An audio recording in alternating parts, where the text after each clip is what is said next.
listening to Your Secret is Safe with Me, non-judgmental talk about infidelity with Dr. Marie Murphy. If you're looking for new perspectives on complicated relationship issues, you've come to the right place. Days go by, they're crawling by. Hi, everyone. I'm Dr. Marie Murphy. This podcast is all about expanding the conversation around infidelity. I'm a relationship coach, and I specialize in helping people who are having affairs make decisions about how to move forward in ways that are truly right for them. I firmly believe that we are all entitled to guidance that respects the fullness of our humanity and the complexity of our situations, even if we're in a situation that's a little bit messy. Infidelity is a complicated topic both in principle and in practice, and on this show we embrace, rather than reject, the complexity inherent to human experiences and human relationships. Today, I have the pleasure of talking with Suzannah Weiss. Suzannah is a freelance writer whose work has been published in the New York Times, the Washington Post, Playboy, Men's Health, and more.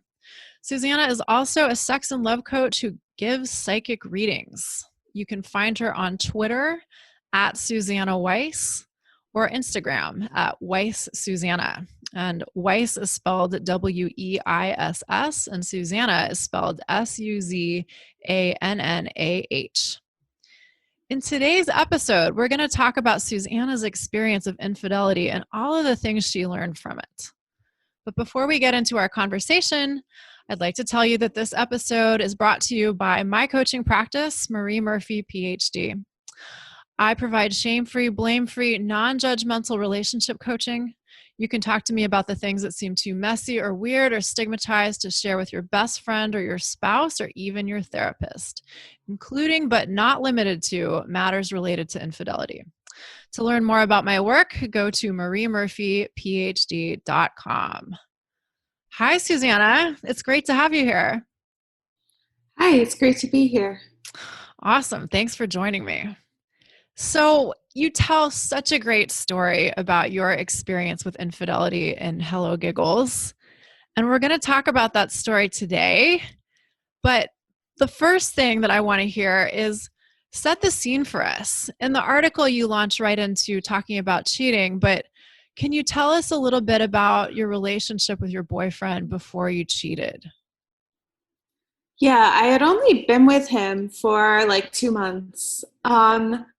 Right before I met him, I had decided to leave where I was living in New York and become a digital nomad. Someone travels the world.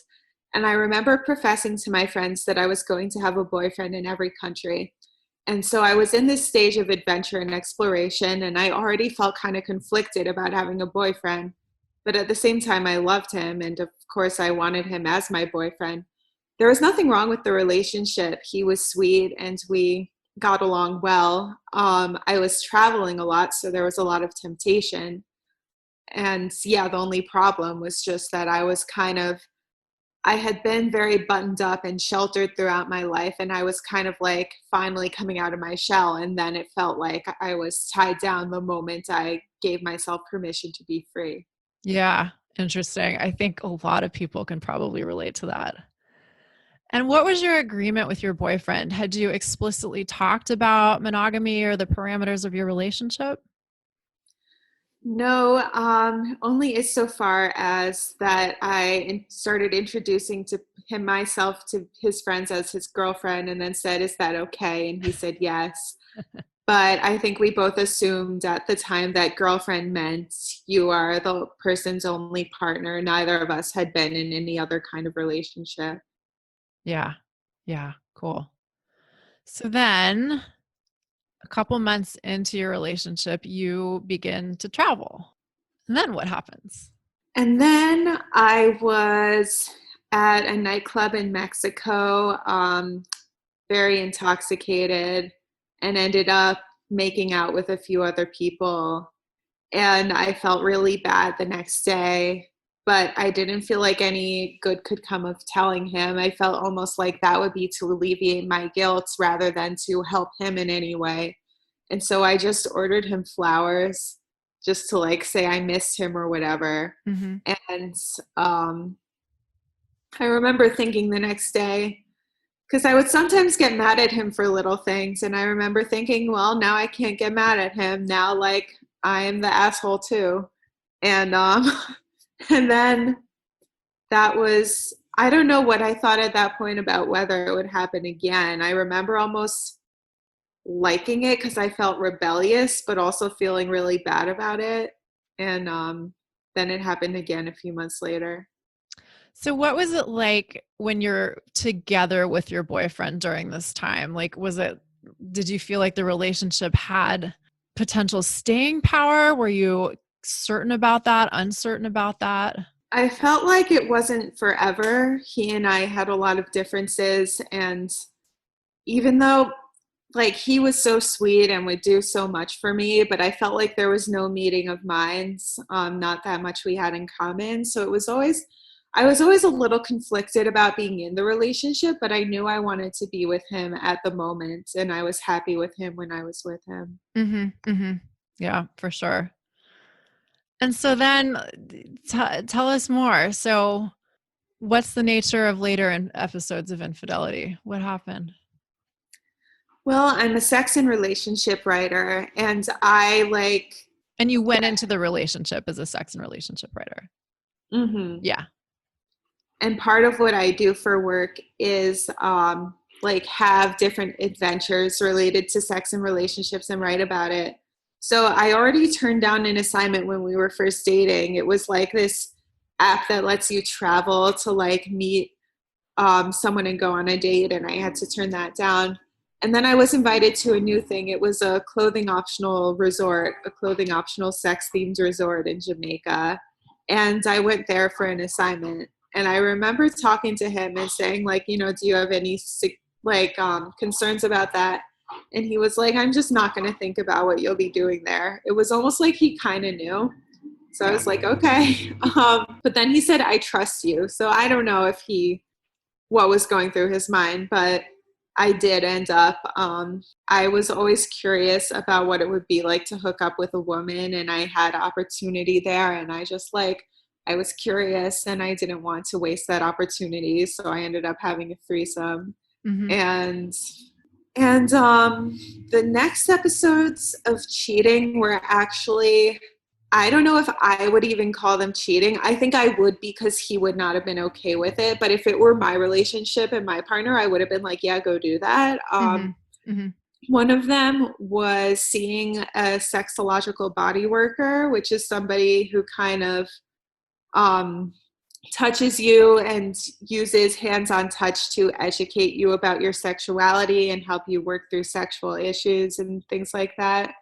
And then one was orgasmic meditation, which is like a mindfulness practice where a man strokes the upper left quadrant of a woman's clitoris for 13 minutes. And it's supposed to help you like get in touch with your body and sort of learn to focus on the sensation in the moment. And it's like very regimented. Like you keep your clothes on except for like the woman's below the waist. And when I was in San Francisco, I like went to a group where we were all doing that, and like no more happened with anyone. But at that point, I actually asked him like if I could do that, because he knew about that practice, that I had learned it before I met him. And he basically said, I don't know what to think. I'm not the kind of person who wants to share his girlfriend.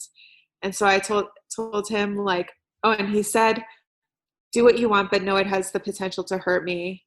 And at the moment I felt so bad, and I said, I would never do anything to hurt you. But then like the next day I did it. Mm-hmm. I just didn't tell him. Mm-hmm. Mm-hmm. Yeah.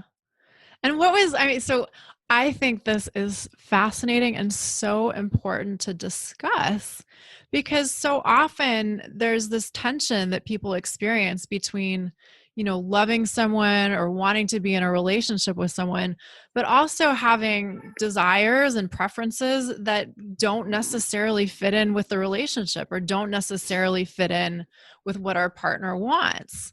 And how we negotiate this tension, if we even think of it as a tension, is something fascinating and personal, and a journey that everybody has to walk in their own way. And so what was going on with you that made you decide this is right for me, even though I am doing something that I know would probably hurt you, even though I just said yesterday that I don't want to hurt you? What's the thought process there? And this is not a judgy question. The thought process was, how can we both continue to exist in this relationship with getting as little hurt as possible? And because we both wanted to be in it, and he didn't want to be burdened with even having to think about that stuff. So I figured I won't even ask him anymore. And I couldn't stay in the relationship without being able to do these things because it's my life's work. So I figured the easiest thing to do, since I'm not even in the same country as him when I'm doing this, is to just not tell him. And it sounds to me like he kind of might have had an agreement with himself. I mean, we'll never know. He isn't here for us to ask him, but it sounds to me like he might have had some sort of agreement with himself. Like, I don't want to think about this. I don't want to consider these possibilities. So I'm going to choose not to. Yeah, there was definitely a limited level of intimacy within that relationship. And that was ultimately the problem, that we couldn't talk about that stuff. But it worked for us at the time because I was always traveling and I wasn't ready for like a life partner, and I don't think he was either. And so we just did what worked for us at the time. Yeah. Yeah, for sure. So another thing that I love that you mention in your story that you published is how you'd been to different. Oh, first tell us about how long was this going on? How long was this relationship going on? How long was the kind of infidelity or quasi infidelity or whatever we want to call it going on? What's the time frame? The relationship lasted 3 years and I was cheating pretty much the whole time. Mm-hmm. Okay. And so during this time, I think you said you were seeing various different therapists. Yeah, one was a therapist. A few of them were like spiritual healers or coaches. But yeah, one of them said something like that I was doing it because my parents had made me feel bad about myself and I was like reenacting something with my dad or something. And then one of them suggested that it was due to low self-esteem, that I liked the validation. And that may have been a part of it, but I don't feel like they really, it felt kind of judgmental, like they didn't see this desire coming from a place of wanting to learn and wanting to have experiences and wanting to teach other people based on this journey that I was on. Yeah. And this is so fascinating to me because one of the things I see a lot of is that even people who are, working in the relationship helping space have all of these normative ideas about how relationships are supposed to be. And, there's an idea out there that if you aren't being monogamous, then that's a problem. And that the ideal of the monogamous relationship is the model that we should all ascribe to. And if we aren't doing that, it means that there's something wrong with us that we have to identify and correct. So it sounds like that was your experience to an extent. Yeah, it wasn't that there was nothing wrong with it. It was just that the thing wrong was the relationship I was in that was not allowing for me to do that, and the fact that I was being dishonest. But the desire for multiple partners in of itself does not necessarily reflect anything pathological. Yeah. Hell yeah. So how did you move forward with this knowledge, with this, armed with this new sense of empowerment? Maybe all of my desires are completely legitimate. The problem is just the relationship I've been in and the way I've been handling it. What then? What happened next?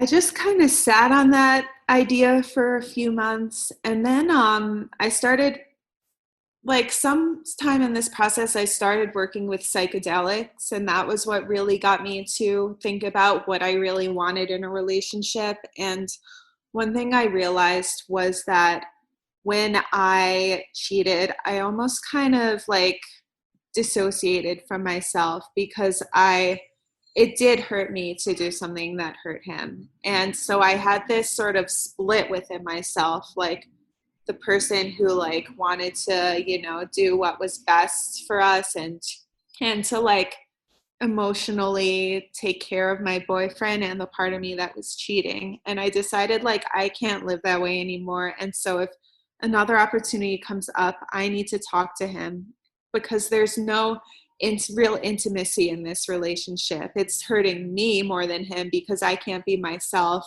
I have to hide a big part of myself.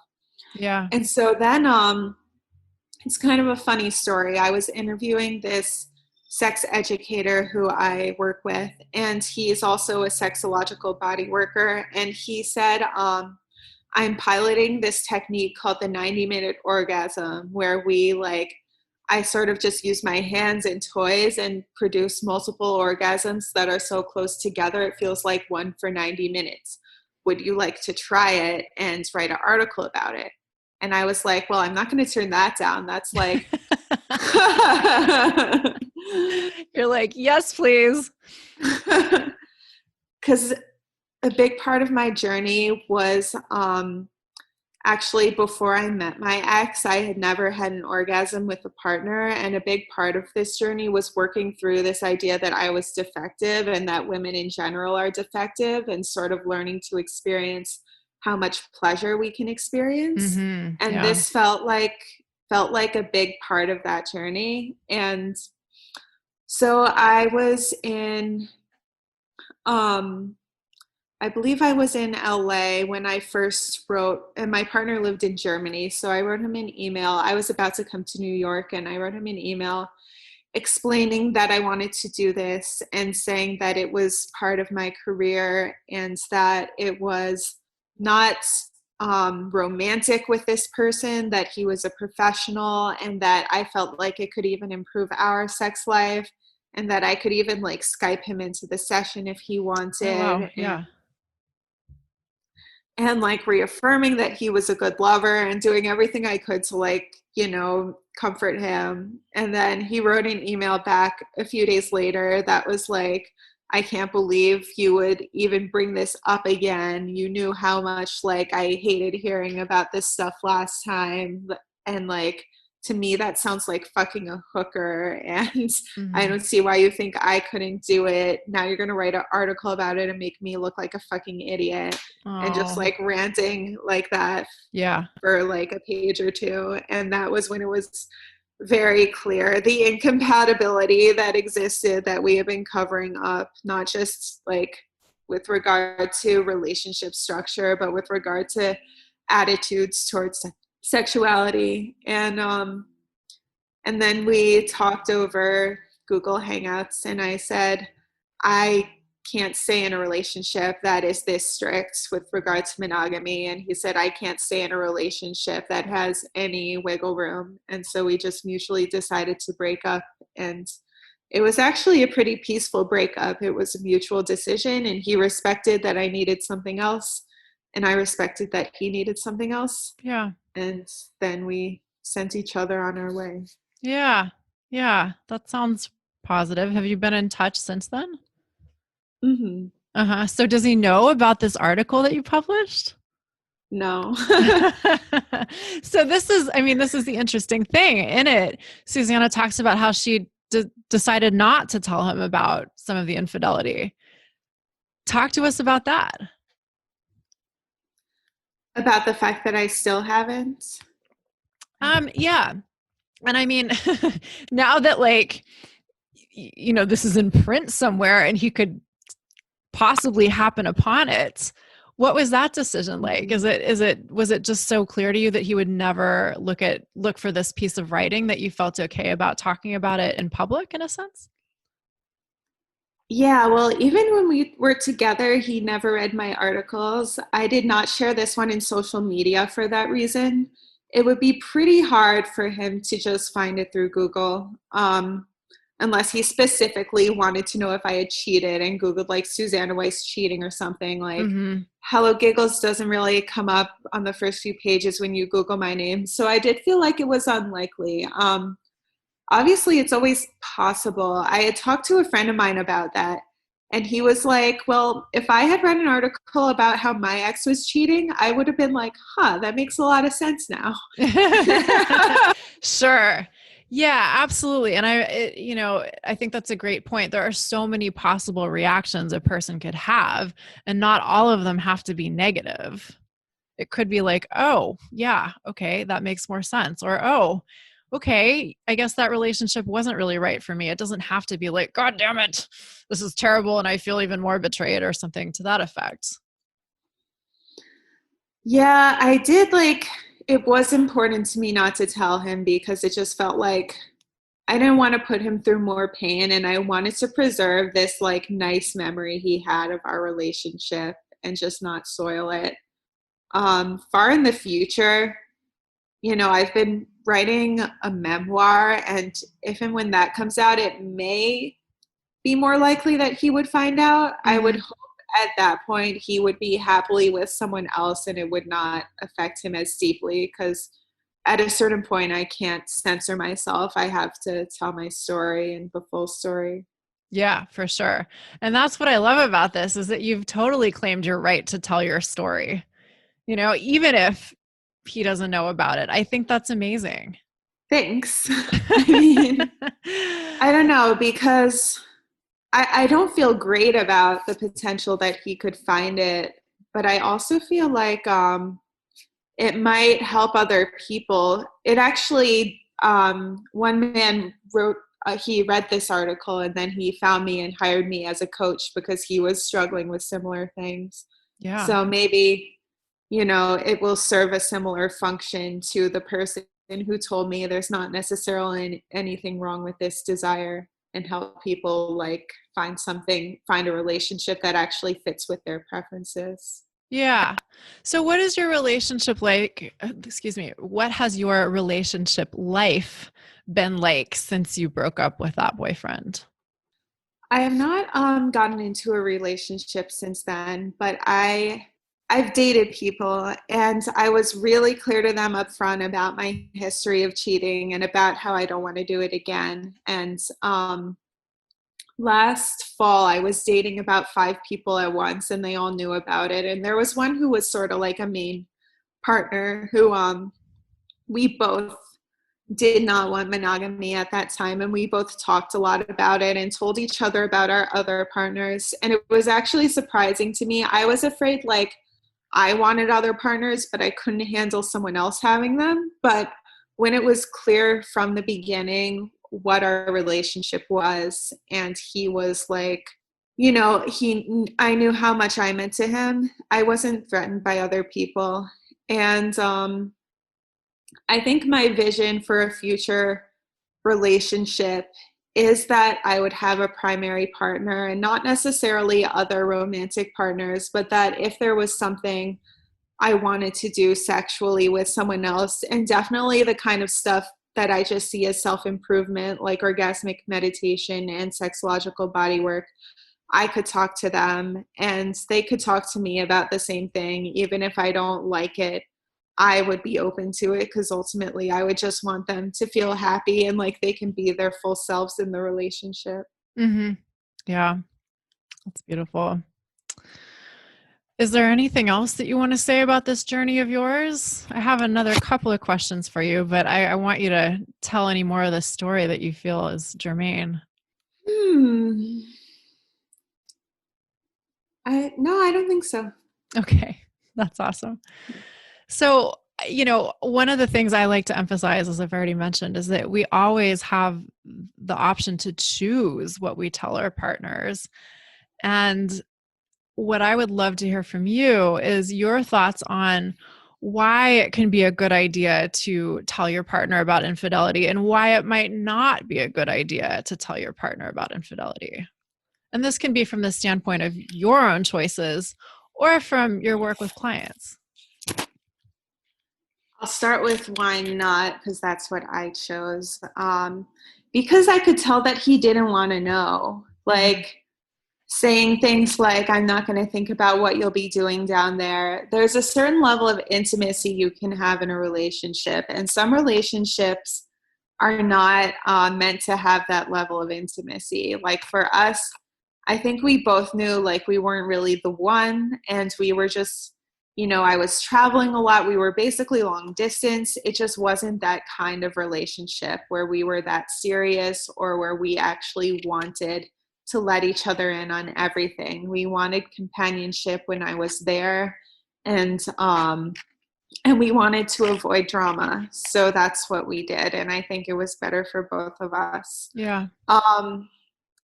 Toward the end, it got a little tricky because I wanted to see if I could make it work, but also have that level of intimacy. So I chose to tell him that I had had the desire to do things with other people, but not that I had. But I would say if you're in that situation, that's when you might tell someone that you have been with other people. If you're suddenly like, shit, I can't really be my full self around this person. We have a limited level of intimacy because of this. And if you really think this relationship has lasting potential and you want to try to make it work, and then it may be good to get everything out, because then what if you end up marrying that person, then you have this secret from them your whole life. I guess I kind of knew that wasn't where this was headed. And even if it is headed that way, maybe you don't need to, but I would personally feel like, oh God, I have this huge secret that like I have to keep my entire life. That's a lot to ask of like a life partner. Cool. Thank you so much for sharing your story with us, Suzannah. Do you want to sign off by telling listeners where they can find you again? Remind them of your Twitter and Instagram handles. Sure. Twitter is Suzannah Weiss, SUZANNAHWEISS. Instagram is Weiss Suzannah, WEISS SUZANNAH. Or you could go to my website, SuzannahWeiss.com. Oh, great. Terrific. Well, thanks again, Suzannah. It's been a pleasure talking with you. Yeah, thank you. Bye for now. Thanks for listening to Your Secret is Safe with Me with Dr. Marie Murphy. Make sure to click subscribe to get updates on our latest episodes.